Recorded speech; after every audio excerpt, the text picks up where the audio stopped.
trends ana edu so a me Akosia Sparkles me de ebeso mo e wa attention TV so ebuse mama wakwa aba emfa embra so mama wakwa aba de a na me kire wo se wa hwe no ana wa wo hwe no fro be na ka channel attention TV or Facebook and YouTube as attention Tvgh and it so kwa ono so like no subscribe on follow na on share emfa emba commenter na we ja e comment section ho so e de amaye be kan fefefe asanso e de hunjuma enso e de amaw ebusia enche ya na no memenda ana kwen Afia Schwar ekotena United Showbiz so ne enim lighter na spark lighter e ba between ono ene chairman Wontumi entem a wo chire ma chire se kam yekoye se Afia Schwar e de koto social media so se one chairman Wontumi akompemu da chairman Wontumi ani lawyer Morris Ampaw munna ba bonten se if chairman any veteran pana he won't on cost sa loan na we ana Afia Schwar aba bonten bra okwatena United Showbiz na no memenda wo chire ma chire se ono ne chairman kura de omo mpana to no eye and over fi se chairman timi ba ne fie ema won ende wo wi om hu bi test won o twe mpana na ono nso mutimi sa so ko hotels ekoye ne anyoma de oma ye papa o chire mu sane antokwane na efi ehase bra na staff of chairman Wontumi o pese wo ye birthday party e de mano se na despite etaye ni birthday party and end entokwano eye busia asem de Afia Schwar ato ne bo enya akonya chire Ghana fomu se na ntokwane na esi eba ye yenko ne yenko tie Queen Afia Schwar embra bra na wo chire mu sedia one chairman Wontumi entokwa ehase a e de duaboni na ebewre mu yenko ne embra sia. Sometimes one of yaba.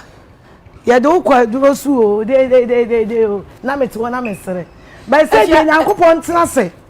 Na min bi fi nkyere wo mo. But so ko Bible school. Yes. What sinyame adwuma na se. What na sema se. O se di onim ne ntokwa kono onku bi ma no. Tinam so. Yo ye ne kamafo no. Ono a ontumi kan na sema. This particular fight. Tobo. Mama Nyankopon half time. Tobo mame komo no nye de. Men komo no nye de. Se I'm sure you know what men may have time and Afia. Enyima no abra me wie. Okay. Say would the Nyankopon ato nchen for how long ni? Me find nyame to nchen but this particular battle nyame ntase na me ne bonsam hwe akire ma no. Obi a wotimi de mopa e bomb. Me call night, me feel night be dru ye me night. Minim. Enra ye sub direction. E wo mopa. Ye pon ya ye be dru ye. Me bedru ya na mfa bag am kwa abobroshi because na me pa cho me nda be si sesebra metia free nura me pa cho Afia ma me ye starting communi say na enye dem mfa nko achi kakra Ghana for sorry anopa ye fire phone said ye obia ye no me ji say ono Nyankopon di nkra wi a o fa phone hwe wo niam a wo ko social media so bi de hu ye ne say wa wo the phone ni wo dem speaker what me akwa yi u speaker na Mary twa tobo ai Mary ndi no ho hi de ade speaker na be si abontin na wo phone na bluetooth say wo mpesa okra be narrate wo pesa wo narrate asem na aka ne ho na wo ma wo reaction wo boy lawyer Ampaw voice at the end spake sa action ama me baby. Can I explain the whole story? Well, you have the time. Meet me baby. And a baby the and you usu. Na 3 days na me call Holland in April. Okay. Na the frame me. Say, mommy started asemi 2020. Okay. Chairman BA the radio and TV station. And na me come on national TV. Chairman Ben. Chairman Wontumi. Okay. Or contacted me say me meye juma man. I demanded for a house and a car e wo Kumasi me can send be wo TV so asset record be am ye show so Wontumi kronim through that no and am ne Andy which is ne PA I starting kitani wodie am ka che Andy mu logo kura that TV no so no enye do you know that Wontumi TV and Wontumi radio logo na that so no me work for Schwar FM and yeah they did not even give him kobo. Recently, yeah, send me by Hula Balui. Maybe I boy the message. Boy, this screenshot logo need to buy. Maybe the man one kind message. enti ye hwatwam adwuma no menye mankoye me ne chairman problem bi eni entem ebeka 3 days amama to kwan in April and the friend me say chairman birthday eye 1st of May no person omudi birthday ne to say their father eye ne birthday no and these were his exact words Andy also chairman Wontumi yes ni PA yes personal assistant yes and a friend said the 1st January mudi wa ha no ane ye no ye bi man chairman Wontumi pause me pacho read that message is when I know omu me pacho me ba omu baby bie movement TV me pacho read the message we no be ntie everyone ho me pacho sorry for mama yes okay so mon kasa wo ka bia mama nti me pacho me nkra me phone and to the media to my jodi me fa me ne ya ka me bia mama na message na ma ka me bia mama na ba kese just me sa ba ho am I okay Steve editor read the message na picture that so okay mommy up till now I haven't received any payment from the logo I did but I leave everything unto God. Se camera no better so na enquire to say me na me kan. Enye every Steve my editor ho e wo phone so good. Enti Andy ni me di nkomo no. O reassure me say chairman be from me brother ni me ne net one call ne buy.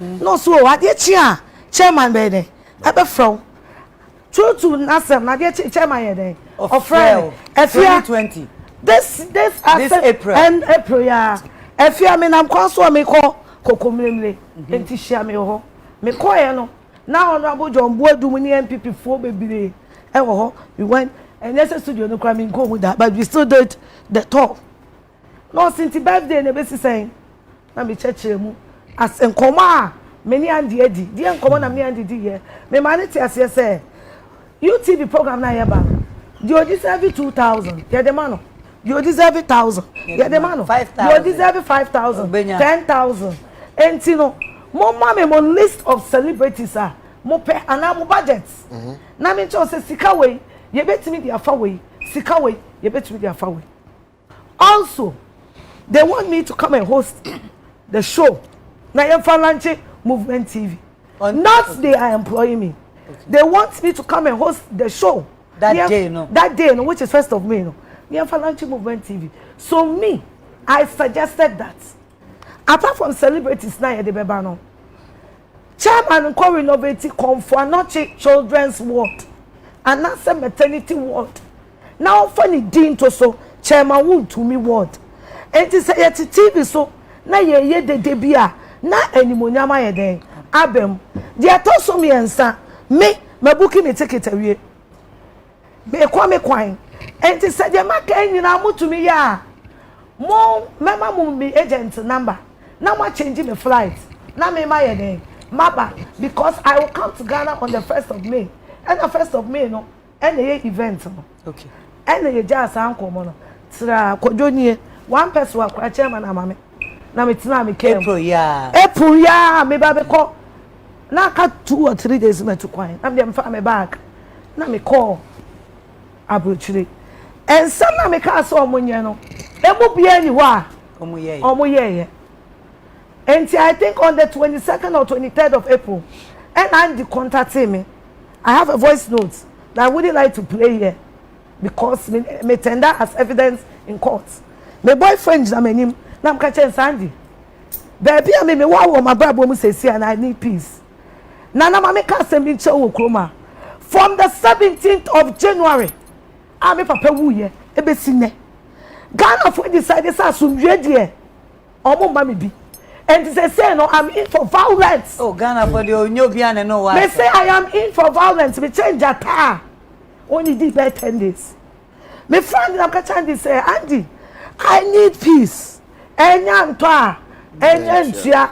Mama ya fanya day. And so I me ntimi nja my boyfriend home at Ghana say, we be di my birthday. They me ka ebiano. One year. And I net 22nd no. It's 1 week to the birthday. Yentimi ko. Ebusia Queen Afia Shinega ni chiremu e de fan tokwa one chairman Wontumi enya ye over month no anase weeks ago no ana odi mu chiremu abesom ye Ghana memu hasei mamenka wo se at Queen Vasi Foundation ana asamasena mede dwumedie ebesom e wa Attention TV so na meka wo se onu de no ya ne se woni wani bi agyanka mobre wani ehusia mene wo ka se odinani achiremu e wo nsanwe ma okoya ye de ma condemn prisons for na chese busia for na ye de na ana we gusa wo ye ne number any 054 8302985 054-8302985 meeting any akosia sparkles social media trends ana media be some more me da say macro I've closed.